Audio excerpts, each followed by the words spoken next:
Hello friends, आणि मकर संक्रांतीच्या सर्वांना खूप खूप शुभेच्छा। आजचा ब्लॉग हा मी मराठीतून करत आहे। तर तिळगुळ घ्या, गोड गोड बोला, आणि सकाळपासून जे माझं रुटीन आहे आजचं ते मी शूट केलेलं आहे, तर ते मी तुमच्याबरोबर आज शेअर करणार आहे। कालची ही एक क्लिप थोडीशी मी टाकणार आहे, जे पॉसिबल आहे ते सगळं मी शूट केलं आहे। आणि आज बनवली आहे पुरणपोळी, आणि ज्या पद्धतीने मी पूजा केली ते देखील मी आज तुम्हाला शेअर करणार आहे। आज संक्रांतीसाठी मी काळी साडी घातलेली आहे, म्हणजे पूर्ण काळी नाही पण ग्रीन कलर आहे त्यामध्ये। तर काही ठिकाणी काळी साडी घातली जात नाही, पण प्रत्येक ठिकाणची पद्धत वेगवेगळी असते। तर पुणे जिल्ह्यामध्ये शक्यतो काळा रंग घातला जातो। तर काळा रंग संक्रांतीच्या दिवशी हा शुभ मानला जातो, कारण की घालतात म्हणजे कारण की त्यामध्ये सायंटिफिक रिझन सुद्धा आहे। आणि लोक असं म्हणतात की संक्रांती म्हणजे संकट असतं, तर काळा रंग घातला म्हणजे आपल्या परिवारावर, आपल्या कुटुंबावर काही संकट येत नाही, नजर लागत नाही, वाईट नजर आपल्यापासून दूर राहते, म्हणून हा काळा रंग असतो। तर हा काही अशुभ नाही आहे। सगळे रंगांचं वेगवेगळं ज्याचं त्याचं हे महत्त्व आहे। तर काळा रंग देखील हा चांगलाच असतो, कारण की दुसऱ्यांच्या नजरेपासून तो आपलं रक्षण करतो, जसं की काळा टिक्का आपण लावतो त्या पद्धतीने। त्यामुळे संक्रांतीच्या दिवशी, संक्रांत म्हणजे संकट, तर आपल्या संसाराला कोणाची नजर लागू नये म्हणून हा काळा रंग असतो। आणि सायंटिफिक रिझन असं आहे त्याच्या मागे की थंडीचे दिवस असतात संक्रांतीच्या वेळेला, तर जो काळा रंग असतो तो उष्णता शोषून घेतो आणि थंडीपासून संरक्षण करतो, त्यामुळे काळा रंग घालतात असं म्हणजे मानलं जातं, असं सायंटिफिक रिझन आहे त्याचं। आणि जसं की तिळगुळ वाटतात, म्हणजे तीळ देखील उष्ण असतात, ते थंडीमध्ये खाल्लेले चांगले असतात म्हणून तिळगुळ वाटतात। तर असे काही सायंटिफिक रिझन असतात आपल्या प्रत्येक सणामागे, आणि जिथे जिथे जशी जशी पद्धत आहे तसं तसं लोक करतात। गोष्ट की माझ्या माहेरी, म्हणजे मी माझ्या बहिणीचं लग्न तुमच्याशी शेअर केलं होतं एका व्हिडिओत, तर माझ्या माहेरी ती आलेली, तिची पहिली संक्रांत आहे, मी जाऊ शकले नाही, पण तिचे सारे फोटो मी या व्हिडिओच्या शेवटी टाकेल, तुम्ही नक्की बघा हा शेवटपर्यंत। आणि पहिल्यांदा संक्रांतीला जेव्हा मुलगी येते तेव्हा तिला तिळाचे दागिने वगैरे घातले जातात, तर ते सगळे फोटो मी शेवटी टाकेल। आणि हा व्हिडिओ शेवटपर्यंत नक्की बघा, तुम्हाला आवडला तर लाईक करा, तुम्ही नवीन असाल तर सबस्क्राईब करा। मी तिळाच्या वड्या केल्या होत्या आणि अगोदरच करून ठेवलेल्या, आणि पुरणपोळी केली आहे आज, आणि ते सगळं सकाळपासून मी शूट केलेलं आता यानंतर मी तुम्हाला दाखवते।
तर संक्रांतीच्या दिवशी सकाळी सकाळी खूप गडबड राहते, म्हणून मी अगोदर पूजा करून घेतली आणि पुरण वगैरे मी अगोदर करून घेतलं, मग पूजा केली आणि मग पहिला नैवेद्यापुरता जो पोळ्या वगैरे ते करून घेतलं, नैवेद्य दाखवला आणि आता बाकीच्यांसाठी पोळ्या आणि भजे काढत आहे गरमागरम. आणि भात आमटी पापड वगैरे मी तळून ठेवलेले आहे अगोदरच. भजे गरमागरम जास्त छान लागतात आणि पोळी देखील, त्यामुळे मी आता गरमागरम करून आम्ही आता जेवण करून घेणार आहोत. आणि पुरणपोळीचा स्वयंपाक दोघाच जणांचा 2-3 जणांचाच करायचा असतो, त्यामुळे मला सोपं पडतं. पण काही लोकांकडे खूप जण असतात, तर हा स्वयंपाक करण्यातच पूर्ण दिवस जातो आणि खूप काही संक्रांतीला लोकांना करायला लागतं. पण माझ्याकडे मी इतकंच करते, कारण की जेवढं पॉसिबल मला होतं ते मी करते. आणि इकडे जास्त मी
गोर बोला, खूप गोर बोला, खूप गोर बोला.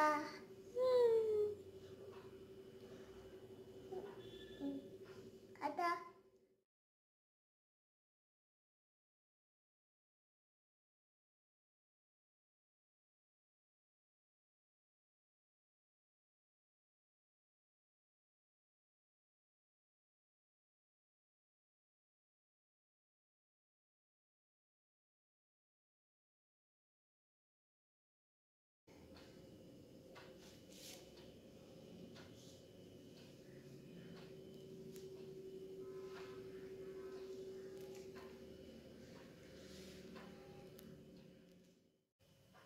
तर आजचा हा ब्लॉग खूप सिंपल आणि छोटासा होता. तुम्हाला आवडला असेल तर नक्की लाईक करा आणि नवीन असाल तर सबस्क्राईब करा. आणि मी मागच्या वेळी एक व्हिडिओ टाकलेला आहे मागच्या वर्षी, जो मकर संक्रांतीचा, त्यामध्ये मी पुरणपोळीचा स्वयंपाक शेअर केला होता, तो हिंदीमध्ये. तर तो पण तुम्ही पहा, मी खाली लिंक देते. तर भेटूयात नवीन व्हिडिओमध्ये, तोपर्यंत बाय बाय.